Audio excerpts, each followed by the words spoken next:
Assalamualaikum warahmatullahi wabarakatuh. Selamat pagi Ananda semuanya, semoga selalu berada dalam kesehatan ya. Di pagi ini kita akan kembali belajar fikih secara daring. Dan seperti biasa sebelum kita mulai pembelajaran, kita awali dulu pembelajaran kita dengan berdoa. Silakan diikuti doanya ya. Bismillahirrahmanirrahim. Raditu billahi rabba wa bil islami dina wa bi muhammadin nabiyya wa rasula. Rabbi zidni ilma warzuqni fahma. Amin. Baik, di pagi ini, di kesempatan ini kita akan mempelajari tata cara bersuci dari haid. Haid ini adalah materi fikih di kelas 4 yang harus dipahami dan dipelajari oleh kita agar kita mampu memahaminya dan mampu mempraktekannya terkait dengan tata cara bersuci dari haid. Sekilas tentang haid Bapak ulangi lagi ya, bahwa haid itu adalah darah yang keluar dari rahim perempuan dalam keadaan sehat, bukan darah penyakit atau darah melahirkan. Jadi haid itu normal ya, darah normal, darah sehat yang biasa terjadi pada perempuan yang biasanya keluar di usia 9 tahun ke atas. Selanjutnya untuk masa haid, di sini ada masa haid udah kita pelajari juga, tapi ini untuk penguatan aja, bahwa batas haid itu minimalnya adalah 1 hari 1 malam atau 24 jam. Waktu normalnya atau umumnya haid itu terjadi sekitar 6 atau 7 hari. Terus ada waktu maksimal haid adalah 15 hari. Ya, jadi ulangi, minimalnya adalah 1 hari 1 malam, normalnya atau umumnya adalah 6 atau 7 hari, dan maksimalnya adalah 15 hari. Ini untuk haid ya. Jadi harus dihafalkan, nanti jangan tertukar dengan masa suci. Nanti juga ada masa suci dan masa nifas yang tertukar. Nah, wanita yang mengeluarkan darah kurang dari 24 jam atau lebih dari 15 hari maka dinamakan darah penyakit atau istihadah. Jadi kalau ada wanita keluar darahnya kurang nih dari 24 jam, setelah 15 hari ternyata dihitung-hitung kurang 24 jam, maka itu bukan darah haid tapi darah penyakit.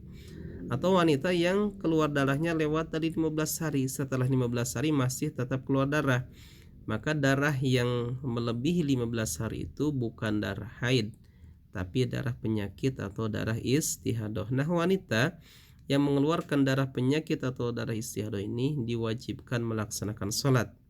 Kalau haid kan tidak boleh sholat. Nah, kalau keluar darah istihadah mah harus sholat ya. Tetap sholat ketika masuk waktu sholat, dan wudunya harus setelah masuk waktu sholat ya. Jadi setelah masuk waktu sholat langsung wudu dan langsung sholat, tidak boleh jeda ya, tidak boleh dipisah antara wudu dan sholatnya. Artinya setelah wudu harus langsung melaksanakan sholat bagi wanita yang mengeluarkan darah penyakit atau istihadah, seperti itu. Nah, selanjutnya ada masa suci. Ya, masa suci itu berarti suci di antara 2 haid atau masa tidak keluar darah di antara 2 haid. Nah, batas minimal suci antara 2 haid itu 15 hari. Ya, ini jangan tertukar dengan masa haid ya. Ini mah masa suci. Masa suci itu minimalnya bagi perempuan 15 hari. Artinya antara haid pertama dengan haid kedua itu dipisah 15 hari dulu. 15 hari dulu tidak keluar darah, baru haid yang kedua atau haid berikutnya itu akan keluar. Waktu normalnya suci itu yaitu 23 atau 24 hari. Waktu normal atau umum yang terjadi pada wanita, masa suci itu adalah 23 atau 24 hari. Jadi ketika wanita sudah selesai haid nih, nanti akan haid lagi itu biasanya setelah 24 hari atau 23 hari. Jadi tidak akan keluar darah haid sebelum 15 hari atau sebelum 23 atau 24 hari, seperti itu. Terus untuk masa maksimal, tidak ada batas maksimal untuk masa suci. Ingat ya, ini untuk masa suci. Beda dengan masa haid kan maksimalnya 15 hari. Nah, kalau untuk suci mah tidak ada batas maksimal ya. Jadi bisa aja wanita tersebut keluar darah haid. Setelah keluar darah haid lama, misalkan 1 bulan, 2 bulan, 3 bulan, 1 tahun, baru setelah 1 tahun keluar darah haid lagi, itu bisa aja ya. Masa sucinya berarti 1 tahun atau lama, itu boleh ya. Tidak ada batasan maksimal untuk masa suci di antara 2 haid. Nah, ini masa suci, jadi jangan tertukar dengan masa haid ya. Masa haid itu minimal 1 hari 1 malam, tapi masa suci minimal justru 15 hari ya.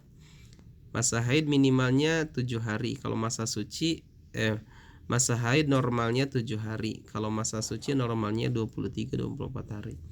Masa haid maksimalnya 15, sementara masa suci tidak ada batas maksimal. Nah, selanjutnya yang harus diketahui yang masih berkaitan dengan haid itu ada nifas ya. Apa itu nifas? Nifas adalah darah yang keluar dari rahim perempuan setelah melahirkan. Jadi khusus nifas mah darah yang keluar setelah melahirkan. Nah, ada masa nifas juga. Masa nifas itu minimalnya adalah sesaat atau sebentar saja, atau 1 kali keluar darah, 1 tetes seprat keluar darah, udah itu minimal, tidak keluar darah lagi. Seukuran 1 detik atau 2 detik keluar darah, setelah itu berhenti, ya udah tidak keluar darah lagi, itu minimal. Walaupun misalkan itu jarang terjadi ya, tidak pernah terjadi mungkin kalau di zaman sekarang, tapi kalau di zaman dulu itu pernah ada wanita yang keluar darahnya itu hanya sebentar saja, hanya 1 kali keluar, 1 detik keluar, sesaat saja, udah tidak keluar darah lagi. Nah, itu ada ya. Kalau zaman sekarang mah mungkin jarang terjadi ya. Terus ada waktu normal nifas. Waktu normal nifas itu adalah 40 hari dan waktu maksimal nifas adalah 60 hari. Jika darah masih keluar setelah 60 hari maka dinamakan darah penyakit atau istihadhah. Wanita yang mengeluarkan darah penyakit istihadhah wajib sholat. Nah, jadi wanita yang keluar darah nifas itu tidak boleh sholat ya, tidak boleh sholat, tidak boleh puasa, tidak boleh baca Al-Quran dan sebagainya. Nah, tapi kalau misalkan darahnya sudah melewati 60 hari maka sudah harus melaksanakan sholat, karena itu sudah bukan darah nifas lagi, tapi itu darah penyakit atau darah istihadhah. Sama kasusnya dengan darah istihadhah dari wanita yang sebelumnya keluar haid ya. Jadi setelah nifas masih keluar darah misalkan setelah 60 hari, maka itu darah penyakit, maka wanita tersebut harus segera mandi dan segera melaksanakan sholat, seperti itu. Nah, selanjutnya ada cara bersuci dari haid dan nifas. Cara bersuci dari haid dan nifas itu adalah dengan mandi besar. Mandi besar adalah mandi yang disertai niat untuk menghilangkan hadas besar. Yang membedakan mandi besar dengan mandi biasa adalah mandi besar harus pakai niat dan seluruh tubuh harus terkena air. Jadi mandi besar itu mandinya seperti biasa mandi, cuman mandi besar itu harus pakai niat dan seluruh tubuh harus terkena air ketika mandi besar. Kalau mandi biasa mah kan kita bisa aja tidak keramas, ada bagian anggota tubuh yang tidak terkena air, itu bisa-bisa aja, boleh-boleh aja. Tapi kalau mandi besar semua anggota tubuh harus terkena air, harus tersiram oleh air, dari mulai ujung rambut sampai ujung kaki semuanya harus terkena air dan harus disertai niat. Nah, sehingga di sini ada fardu mandi besar. Fardu mandi besar ada 2 aja. Yang pertama adalah niat. Nah, niat mandi besar itu harus bersamaan dengan mengalirkan air ke tubuh, dan niatnya harus di dalam hati ya. Walaupun boleh diucapkan, tapi kalau diucapkan itu tidak wajib. Tetap yang wajibnya di dalam hati ya. Boleh aja kita misalkan sebelum air mengalir kita mengucapkan nawaitul ghusla li raf'il hadatsil akbari fardhan lillahi ta'ala. Niat saya mandi besar untuk menghilangkan hadas besar karena Allah Ta'ala. Tapi tetap nanti di dalam hati harus ada lagi ya. Jadi niatnya di dalam hati dan harus bersamaan dengan mengalir air ke tubuh. Jadi jangan dulu niat ya, jangan dulu niat di dalam hati terus misalkan airnya belakangan, gak boleh. Jadi niat dalam hatinya harus bebarengan dengan air mulai mengalir ke tubuh. Ketika air mulai mengalir di kepala kita, maka di sanalah kita niat di dalam hati. Ingat di dalam hati ya. Niat saya mandi untuk menghilangkan hadas besar karena Allah, itu di dalam hati. Adapun diucapkan dengan lisan kita, dengan mulut kita, itu boleh. Ya, itu boleh, tapi itu mas sebelum air ke tubuh ya. Tapi tetap ketika air mulai mengalir harus ada lagi di dalam hati ya, niat saya menghilangkan, niat saya mandi untuk menghilangkan hadas besar karena Allah. Itu niat mandi besar itu harus di dalam hati. Sama ketika niat wudhu juga harus di dalam hati ketika air mulai mengalir ke wajah kita. Ketika niat mandi besar niatnya di dalam hati ketika air mulai mengalir di kepala kita.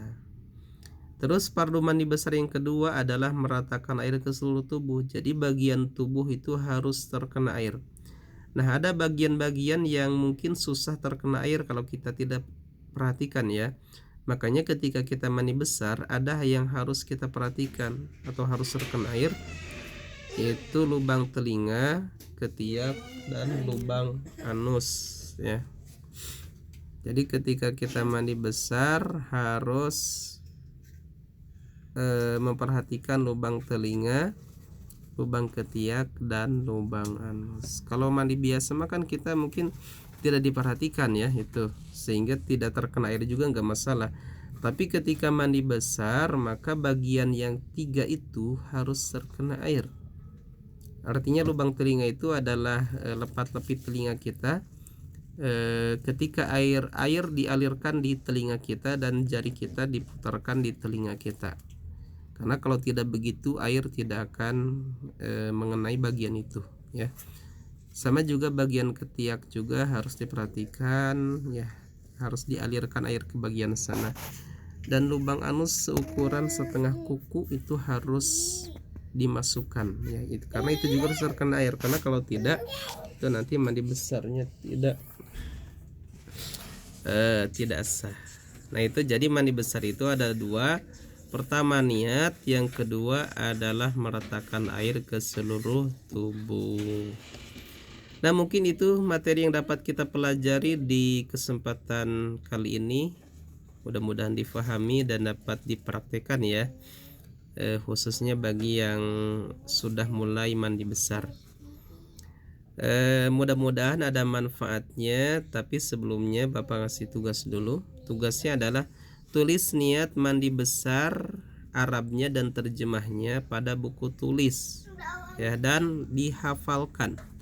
Akan dites minggu depan ya. Jadi dites minggu depan dan akan dimasukkan ke penilaian bagi yang sudah hafal. Itu yang dapat kita pelajari di kesempatan ini. Mudah-mudahan disampaikan ada manfaatnya. Terima kasih atas perhatiannya dan terima kasih atas waktu yang telah diluangkan untuk belajar fikih ini. Terima kasih juga kepada ayah bunda yang selalu setia mendampingi. Mudah-mudahan aktivitas kita di pagi ini mendapatkan pahala dari Allah Subhanahu wa taala. Mari kita sama-sama akhiri pertemuan kita dengan baca doa kafaratul majelis. Subhanakallahumma bihamdika asyhadu an la ilaha illa anta astaghfiruka wa atubu ilaik. Assalamualaikum warahmatullahi wabarakatuh.